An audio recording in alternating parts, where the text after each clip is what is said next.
దేవుని వాక్యాన్ని మనం చూస్తూ వచ్చినట్లయితే, ఇంకా ప్రార్థన చేస్తా ఉన్న టైంలో పవిత్ర పర్వతము కొరకు నా దేవుడైన యెహోవా ఎదుట నా పాపమును, నా జనము యొక్క పాపమును ఒప్పుకొనుచు, దేవుని ఎదుట మనం నిరంతరము మన యొక్క పాపములను ఒప్పుకునేటువంటి వారు ఉండాలి. పాపాలు దాచిపెట్టుకుంటే ఏం ప్రయోజనం లేదు. పాపమును ఒప్పుకొనుట ద్వారా గొప్ప దీవెన ఉంటుంది. దేవుని బిడ్డలమైన మనం చాలాసార్లు పాపమునకు అవకాశం ఇచ్చినటువంటి మనం పాపమును ఒప్పుకునే విషయంలో వెనుకంజ వేస్తాం.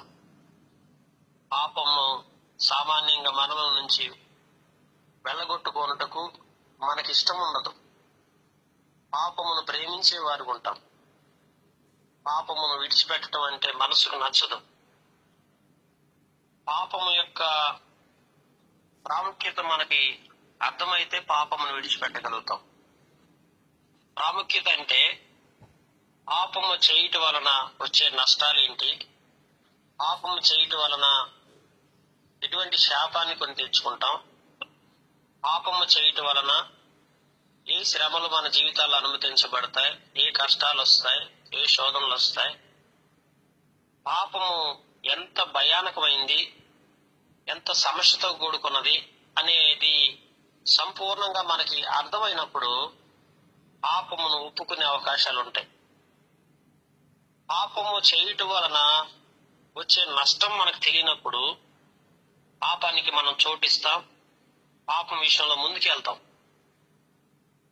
అందుకే మన పాపాలను మనం ఒప్పుకునేలా ఏం జరుగుతుంది? ఆయన నమ్మదగిన వాడు, నీతిమంతుడు గనక సమస్తమైనటువంటి దుర్నీతి, నీతి కాకుండా దుర్నీతి సంబంధమైనదంతా కడిగి పవిత్రపరచబడుతుంది. అంటే మొట్టమొదట మనలో నుంచి పాపాన్ని తొలగించుకోవటానికి ప్రప్రథమంగా చేయాల్సిన పని ఏంటి? దీని బిడ్డలారా, స్టార్టింగ్ లో అంటే మొట్టమొదటిగా ఏం చేయాలి అసలు అంటే ఒప్పుకోవటం, దేవుని ఎదుట ఒప్పుకోవటం. తర్వాత దాచిపెట్టడం, ఒప్పుకోవటం. ఈ రెండు మానవ జీవితంలో సహజంగా జరుగుతూ ఉంటాయి. చాలా మంది లోకంలో ఉన్నటువంటి మనుషులు అంటే దేవుని ఎరిగిన వారికైతే ఒప్పుకోలు అనుభవం ఎక్కువ ఉంటది. మారు మనసు పొంది రక్షణ పొందినటువంటి ప్రతి వ్యక్తి పాపం యొక్క ఔన్నత్యం తెలుసు కాబట్టి నిరంతరం ఏం చేస్తుంటాడంటే దేవుని సన్నిధిలో ఒప్పుకోవడానికి ప్రయత్నం చేస్తుంటాడు, ఒప్పుకుంటుంటాడు. ఇప్పుడు మీరు గమనించినట్లయితే ఇక్కడ ఒక నష్టం వాటిల్లింది. ఎక్కడ? యెరూషలేము 70 సంవత్సరాలు ముట్టడి దిబ్బగా, అక్కడున్న ప్రజలందరూ కూడా మొత్తం అనేక స్థలాలకి చల్లాచెదురైపోయి అదంతా కూడా 70 సంవత్సరాల పాటు ఇక దాన్ని పాడు పెట్టినట్టుగా అయిపోయింది. యెరూషలేం పరిస్థితి ఒక ముట్టడి దిబ్బలాగా అయిపోయింది. ఇంతటి శాపం ఎందుకు వచ్చింది అని దేవుని ఎరిగిన దానియేలు ఏం చేశాడంటే దేవుని దగ్గర ప్రార్థిస్తున్నాడు. ఎందుకు ప్రార్థిస్తున్నాడు? ఇంత శాపం మన మీదకి వచ్చిందంటే ఇది ఒక భయంకరమైన చర్య. ఇలాంటి పరిస్థితి ఒక దేవాలయం విషయంలో ఇలా ఎందుకు జరిగింది? దేవుని మందిరం విషయంలో 70 సంవత్సరాలు దాన్ని ఒక పాడైన స్థలముగా ఉంచడం అంటే అది ఎంత భయంకరమైనటువంటి శాపగ్రస్తమైన జీవితం అది.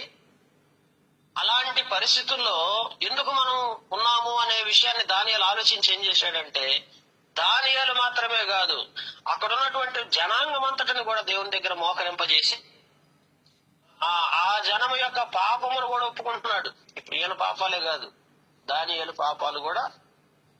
దానియేలు చేసిన పాపం అసలు దానియేలు దేవదూత చెప్తుంది, నువ్వు దేవుని దృష్టికి నువ్వు బహుప్రియుడు అయ్యా. కనుక బహుప్రియుడుగా ఉన్న దానియేలు చేసిన పాపాలే ఉంటాయి. దేవునికి ఎంత ఇష్టడంటే అంత ఇష్టమైనటువంటి వాడు. ఎందుకు దేవుడికి దానియేలు అంత ఇష్టం అంటే దానియేలులో అసలు ఏ పాపం లేదు. దానియేలు పరిశుద్ధ జీవితాన్ని కలిగి ఉన్నాడు. కానీ దానియేలు పరిశుద్ధ జీవితాన్ని కలిగి ఉన్నంత మాత్రాన పాపం ఒప్పుకోకుండా ఉంటామా? ఆలోచన చేస్తే దానియేలు తన పాపములు కాకుండా తన చుట్టూ ఉన్న జనాంగం యొక్క పాపాన్ని ఒప్పుకుంటున్నాడు. దేవుని బిడ్డలారా, ఈరోజు మన ఇంట్లో బాగుండాలంటే మనము పాపము చేయకుండా ఉన్నంత మాత్రాన మన ఇంటి జనాంగము పాపం చేస్తుంటే ఆ పాపం ఆ ఇంటి మీద ఏలుబడి చేయకుండా ఉంటదా? దేవుని గమనించండి. అంటే ఎట్లా ఉంటదంటే ఆ పాపము యొక్క ఔన్నత్యాన్ని ఇక్కడ గుర్తు చేస్తున్నాడు. అక్కడ ప్రజలందరి చేత ఒప్పింపజేసి విజ్ఞాపన చేస్తున్నప్పుడు ఇలాగ మాట్లాడుతున్నాడు. ప్రార్థన చేస్తున్నప్పుడు మొదట నేను దర్శనం చూశాను, దర్శనం వచ్చేసింది. ఎప్పుడైతే పాపాలు ఒప్పుకుంటాం అప్పుడు దర్శనాలకు చోటు ఉంది, దర్శనాలకు అవకాశం ఉంది. ఇవి దర్శనాలు ఎందుకు చూడలేకపోతున్నావు? మనం కూడా ఈ రోజు ఆ రోజు దానియేలు చూసినట్లుగా ఈ రోజు నువ్వు కూడా దర్శనాలు చూడగలవు. బైబిల్ రాస్తుంది, దేవుని వాక్యంలో హృదయ శుద్ధి గల వారి ధన్యులు, వారు దేవుణ్ణి చూచెదరు. దేవుణ్ణి ఎవరు చూస్తారు? ఎవరైతే హృదయాన్ని పరిశుద్ధంగా ఉంచుకుంటారో వారే దేవుని చూస్తారు. హృదయ పరిశుద్ధత లేని వారు, హృదయంలో శుద్ధి లేనటువంటి వారికి అసలు దేవుని చూసే దర్శనం అవకాశం ఎప్పటికీ కలగదు. ఎందుకంటే పాపము మానవుడికి దేవుని దర్శనాన్ని దూరం చేసేసింది. అందుకే ఇక్కడ దానియేలు దర్శనం చూడగలుగుతూ వచ్చాడు. నిజంగా మొదట నేను దర్శనం చూసినప్పుడు అంటున్నాడు దేవుని వాక్యంలో, అతి ప్రకాశమానుడైన గాబ్రియేలు ఆ మనుషుడు సాయంత్రం బలి అర్పించు సమయమున నాకు కనబడి నన్ను ముట్టెను. బలి అర్పించే సమయంలో వచ్చి ముట్టుకొని మాట్లాడటం మొదలు పెట్టాడు. దానియేలు, నువ్వు గ్రహింప శక్తి నీకు ఇస్తున్నాను, నీకు గ్రహించడానికి శక్తిని ఇస్తున్నాను. ఇప్పుడు దానియేలుకి గ్రహించే శక్తి లేదు. అప్పుడు ఎట్లా ఉంది, ఇదేంటి దేవుని ఆలయం ఇలా అయిపోవటం ఏంటని మనసులో వేదనతో ఉన్నాడు. అయితే దేవుని బిడ్డలారా, ఎప్పుడైతే దేవుని దగ్గర పాపాలను ఒప్పుకున్నాడో అప్పుడు గ్రహించే శక్తి వస్తూ వచ్చింది. మన పాపములు మనం ఒప్పుకుని ఆయన నమ్మదగిన వాడు, నీతిమంతుడు. దేవుని వాక్య ప్రకారం మనం చూస్తుంటున్నప్పుడు ఆయన ముఖ కాంతిలో మన పాపములన్నీ తేటగా కనపడుతున్నాయి. నువ్వు ఆయన ముఖ కాంతిలోకి వస్తే నీ పాపం ఏంటో ఆయన నీకు తెలియపరుస్తాడు. కొన్నిసార్లు పాపం చేస్తూనే ఉంటాం, కానీ ఏంటంటే నా పాపం ఏందో నా పాపాలు ఏంటో నాకు అర్థం కానట్టుగా ఉంటాం. అదేంటి, ఒక వ్యక్తి పాపం చేస్తూనే ఉన్నాడు, కానీ ఆ పాపము యొక్క ఆ యొక్క గ్రహింపు అనేది ఎందుకు మనకు ఉండట్లేదంటే ఆయన ముఖ కాంతిలో ఆ పాపాలు తేటతెల్లం చేయబడతాయి తప్ప. అందుకే యుగ సంబంధమైన దేవత ఏం చేస్తుంది, అవిశ్వాసులైన వారికి గుడ్డితనం కలగజేసింది. ఇప్పుడు లోకంలో పాపం చేసే మనుషులందరికీ ఏముంది, కళ్ళకి ఏమొచ్చింది, గుడ్డితనం వచ్చింది. కనుక వాళ్ళు ఏమనుకుంటారంటే వాళ్ళు చేసే పాపం వారికి తెలియకుండా, వారు పాపులను గ్రహించకుండా వారికి ఏం చేసింది, వాళ్ళ కళకి గుడ్డితనాన్ని కలగజేసింది, అవిశ్వాసులైన వారికి. మరి దైవికంగా దేవుని ఎరిగిన ప్రజలకి అందుకే దేవుని వాక్యంలో మనం చూసినట్లయితే మంద దృష్టి గురించి మాట్లాడతాడు. ఏలి మంద దృష్టి గ్రహించగలుగుతారు. అందుకే ఇక్కడ ఏలికి గ్రహించలేనటువంటి మంద దృష్టి వచ్చింది. ఈరోజు ఏలికి ఎట్లయితే తన కుమారుల పాపం గ్రహించలేకుండా మంద దృష్టి వచ్చిందో, ఈరోజు మనలో ఉన్న పాపాన్ని, మన చుట్టూ ఉన్న ప్రజల్లో ఉన్న పాపాన్ని గ్రహించలేని మంద దృష్టి మనలో ఏర్పడితే దేవుని బిడ్డలారా ఇంకెక్కడ దర్శనం ఉంటుంది? దర్శనం ఉండదు, దర్శనానుభవం కోల్పోతాం. కనుక మంద దృష్టి విడిచిపెడితే, అనగా మంద దృష్టి మనలో నుంచి వెళ్ళినప్పుడు, మంద దృష్టి అంటే చూసే చూపు, సరైన విధానంలో చూడగలగాలి, నిన్ను నువ్వు సరిగ్గా చూసుకోవాలి. అలాగే నోతో వచ్చి ఏం మాట్లాడుతున్నాడంటే నీకు నేను ఇప్పుడు గ్రహించే శక్తిని ఇస్తాను అంటున్నాడు. గమనిస్తున్నారా? కనుక నువ్వు గ్రహించే శక్తి, నువ్వు గ్రహించగలగాలి. ఆ గ్రహించే శక్తి మనలో లేదు. ఇది సమస్య. చాలా మంది పాపం చేస్తున్నారు, పాపం చేస్తూ కూడా ఆ పాపం యొక్క రక్తంలో కడగబడాలి ఉదయకాల సంబంధంలో. అందుకే అంటాడు, ఈ సంగతి నీకు చెప్పుటకు వెళ్ళవలనని ఆజ్ఞ బయలుదేరింది. అక్కడి నుంచి ఎక్కడండి, పరసంబంధమైన తండ్రి దేవుడు ఏం చేస్తూ వచ్చాడు, ఆజ్ఞ ఇచ్చాడు. గాబ్రియేలు నువ్వు వెళ్ళి, అక్కడ నా భక్తుడు బాధపడుతున్నాడు, సమస్యలో ఉన్నాడు, గ్రహించలేని స్థితిలో. అందుకే మీరు గ్రహించలేనప్పుడు మనం మొరపెడితే దేవుడు గ్రహింపిస్తాడు. అందుకే ఫిలిప్పు కూడా మందిరానికి వెళ్ళాడు. శక్తి దయచేయండి, ప్రతిదాన్ని గ్రహించాలయ్యా. నాలో ఉన్న పాపం యొక్క పర్యవసానం ఏమైంది? దేవుని వాక్యంలో చెప్తున్నాడు, గ్రహించగలిగే శక్తి నేను నీకు ఇస్తున్నాను. ఉదయకాల సంబంధం మనందరికీ దేవుడు గ్రహించగలిగే శక్తి దయచేయునుగాక. నీ ఇంట్లో ఏం జరుగుతుందో నువ్వు గ్రహించగలిగే శక్తి. దానియేలు దేవుడికి బహుప్రియుడు. విజ్ఞాపన చేయని ఆరంభించినప్పుడు సంగతిని చెప్పడానికి వెళ్ళవలనని ఆజ్ఞ బయలుదేరినందున సంగతిని తెలుసుకుని కలిగిన దర్శన భావమును గ్రహించము, దర్శన భావాన్ని గ్రహించమని దేవుని దూత వచ్చి ప్రకటన చేస్తా ఉన్నాడు. దేవుని బిడ్డలారా, అందుకే మనం దేవుని వాక్యంలో మనం చూస్తూ వచ్చినప్పుడు ఈ సమయంలో ఆయన సన్నిధిలో మనం ఎట్లుండాలా, ఆయన సన్నిధిలో మనం ఎట్లు నడుచుకోవాలి, ఆయన కొరకు మనం ఎట్లు సజీవ సాక్షిగా బ్రతకాలి, ఆయన కొరకు పాపమును విడిచిపెట్టి పరిశుద్ధంగా ఎలా జీవించాలి, దీనంతటిని నువ్వు గ్రహించగలిగినప్పుడు ఈ వ్యక్తిగత జీవితం ఎంత దీవెనకరంగా మార్చబడుతుందో తెలుసా? కుటుంబం ఎంత ఆశీర్వాదకరంగా చేయబడుతుటకు, పాపమును నివారణ చేయుటకును, దోషము నిమిత్తం ప్రాయశ్చిత్తము చేయుటకును, యుగాంతం వరకు ఉండునట్టి నీతిని బయలుపరచుటకును, దర్శనముల ప్రవచనమును ముద్రించుటకును, అతి పరిశుద్ధ స్థలమును అభిషేకించుటకును, నీ జనమునకు నీ పరిశుద్ధ పట్టకును 70 వారములు విధించబడ్డాయి. 70 వారాలు తిరుగుబాటు మానుకోవటానికి.